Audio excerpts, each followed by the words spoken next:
Welcome to Audiobook 365 Stories. The cab driver has his own way of thinking. It is more simple than other jobs. From his high, moving seat in his cab, he looks at other people as if they are just moving objects. He only cares about them when they need a ride. He is the driver, and you are the passenger.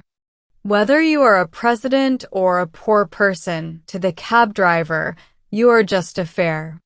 He picks you up, cracks his whip, makes you bounce around, and then drops you off. When it is time to pay, if you know the correct fare, he looks down on you. If you forget your wallet, you will understand true anger. It is not a crazy idea that the cab driver's simple way of thinking comes from his cab's special design. The driver sits high up like a king on a throne, controlling your journey with two leather straps. Helpless and stuck, you sit like a toy in a box. You, who are usually treated with respect, must speak up through a small window to tell him where to go. In the cab, you are not even a person. You are just cargo. You are like goods on a ship, and the driver knows the streets like the back of his hand. One night, there was a party in the big brick apartment building next to McGarry's family cafe. The noise came from the Walsh family's apartment.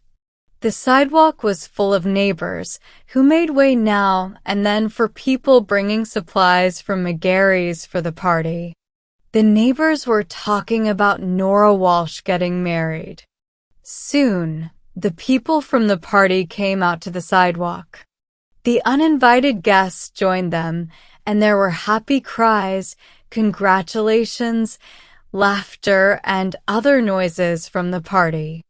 Close to the curb stood Jerry O'Donovan's cab. People called Jerry Nighthawk, but no cleaner or nicer cab than his ever carried fancy people or flowers. And Jerry's horse. It was well fed and looked strong. Even old ladies who usually complain would have smiled to see it.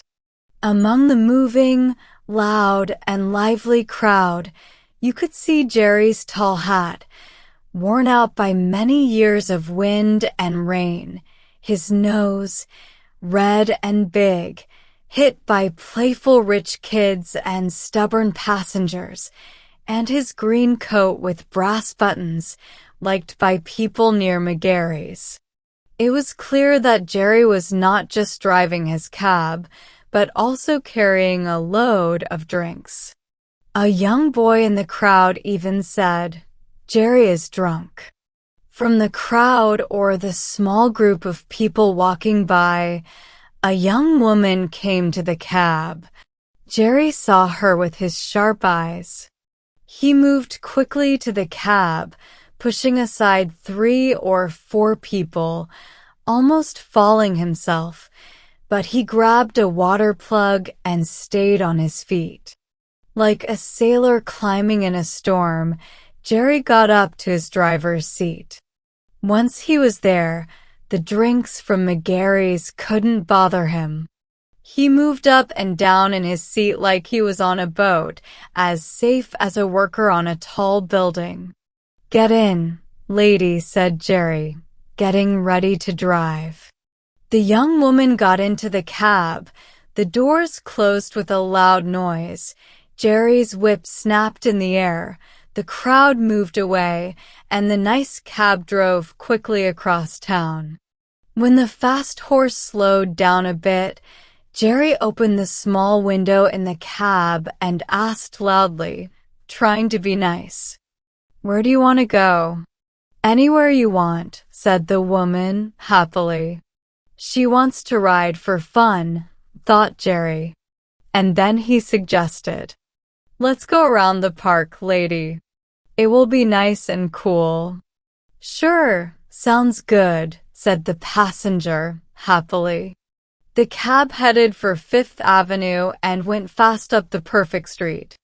Jerry bounced and moved in his seat. The strong drinks from McGarry's made his head feel funny. He sang an old song and waved his whip like a music conductor. Inside the cab, the passenger sat up straight on the cushions, looking left and right at the lights and houses. Even in the dark cab, her eyes shone like stars at twilight. When they reached 59th Street, Jerry's head was moving up and down, and his reins were loose. But his horse turned into the park gate and began the usual night ride. The passenger leaned back, very happy, and breathed in the fresh smells of grass, leaves, and flowers. The smart horse, knowing the way, moved at a steady pace and kept to the right side of the road. Jerry, despite feeling more and more sleepy, raised the small window again and asked the question that cab drivers ask in the park. "Want to stop at the casino, lady? Get some refreshments and listen to the music. Everyone stops there." "I think that would be nice," said the passenger. They stopped quickly at the casino entrance. The cab doors flew open. The passenger stepped directly onto the floor. She was immediately surrounded by beautiful music and bright lights and colors. Someone gave her a little square card with the number 34 on it. She looked around and saw her cab 20 yards away, already lined up with other carriages, cabs, and cars. Then a man in a fancy shirt walked backward in front of her, and soon she was sitting at a small table next to a railing with a climbing flower. It felt like an invitation to buy something. She looked at the small coins in her thin purse and decided she had enough to order a glass of beer.